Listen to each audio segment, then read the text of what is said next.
আল্লাহ তাআলা ডাক দিয়ে বলে, দুনিয়ার মানুষ, দুনিয়ার জীবন হলো ক্রিয়া কৌতুকের মতো, খেল তামাশার মতো, এখন আছে কিছুক্ষণ পরে নাই, এই জীবনের কোনো গ্যারান্টি নাই। ওয়া ইন্নাদ দারুল আখিরাতা লাহিয়াল হায়াওয়ান, আরে তোমাদের আসল জীবন হলো আখিরাত, তোমাদের আসল জিন্দেগি হলো আখিরাত।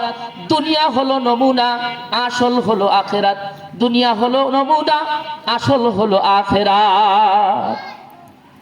আল্লাহ তাবারাকা তাআলা বলেন, হে দুনিয়ার মানুষ, তোমাকে এই দুনিয়ার জীবন ছেড়ে আখিরাতে চলে যেতে হবে। তুমি তোমার জীবন দিয়ে তুমি সৃষ্টির শ্রেষ্ঠ হতে পারো, তুমি তোমার জীবনের আমল দিয়ে একেবারে সৃষ্টির নিকৃষ্ট হতে পারো।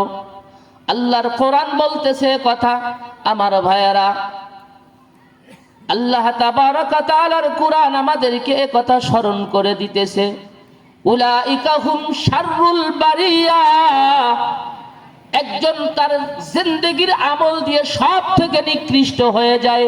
উলাইকা হুম খায়রুল বারিয়া, আর একজন তার জিন্দেগির আমল দিয়ে সৃষ্টির শ্রেষ্ঠ আশরাফুল মাখলুকাত, এমন কি নূরের তৈরি ফারিস্তার চাইতেও দামি হয়ে যায় আল্লাহ তাআলার কাছে।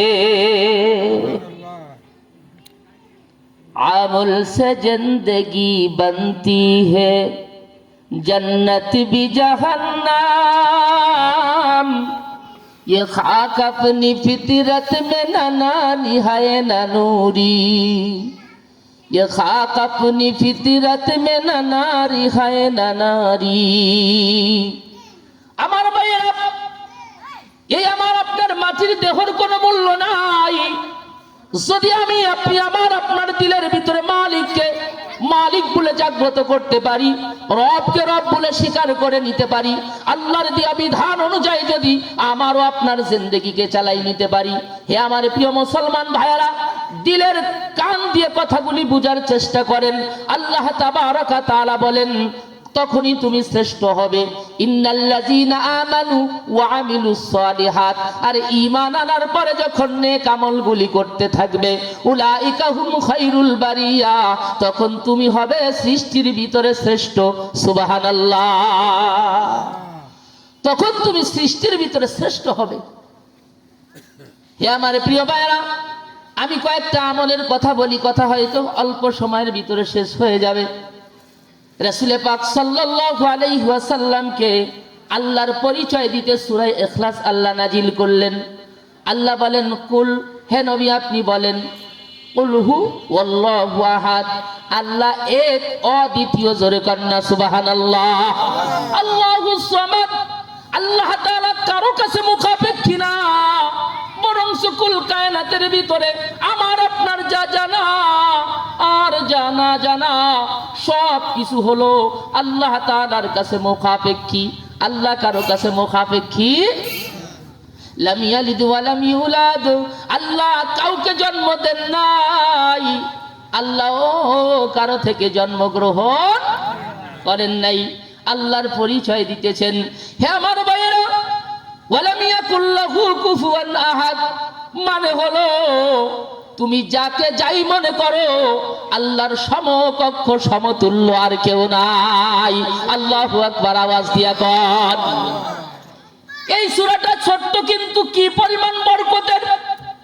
তাফসীরে ইবনে কাসিরের ভিতরে স্পষ্ট উল্লেখ। আমার ভাইয়েরা, বিশ্বনবী একটা জামাত পাঠালেন যুদ্ধের জন্য। যাকে সেনাপতির দায়িত্ব দেশে সে ইমাম, নামাজ পড়ায়। নেতা যে হবে সেই ইমাম হবে, এটা হলো কোরআন হাদিসের কথা। কথা বোঝেন নাই? ইমাম মানে কি? সেনাপতির দায়িত্ব নিয়ে গেছে। এখন নামাজ উনি পড়াচ্ছে, কিন্তু যেই সূরা পড়ে সেই মানে যেই নামাজই পড়ে কিরাতের ভিতরে কুলফুস সূরা ইখলাস পড়ে। এখন উনি আমির, উনি নেতা, কেউ কিছু বলে না। যখন সফর শেষ করে আসছে, আসার পরে বিশ্বনবীর কাছে বিচার দিয়েছে, হুজুর আমাকে যারা আমির বানাই পাঠাইছেন, আমাকে যারা নেতা বানাই পাঠাইছেন, সে প্রতি নামাজের ভিতরে এই সূরা পড়ে, কেন এমন করে? সে কি আর কোনো সূরা জানে না? এমনটা কেন করে? নবীজি বলছে তাকে ডাকো, ডেকে জিজ্ঞেস করছে তুমি এমনটা কেন করো?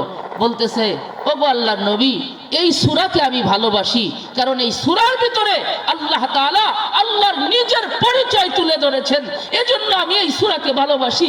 বিশ্ব নবী বলেন, ও আমার সাহাবী, তুমি এই সূরাকে ভালোবাসার কারণে আমার আল্লাহ স্বয়ং তোমাকে ভালোবাসে।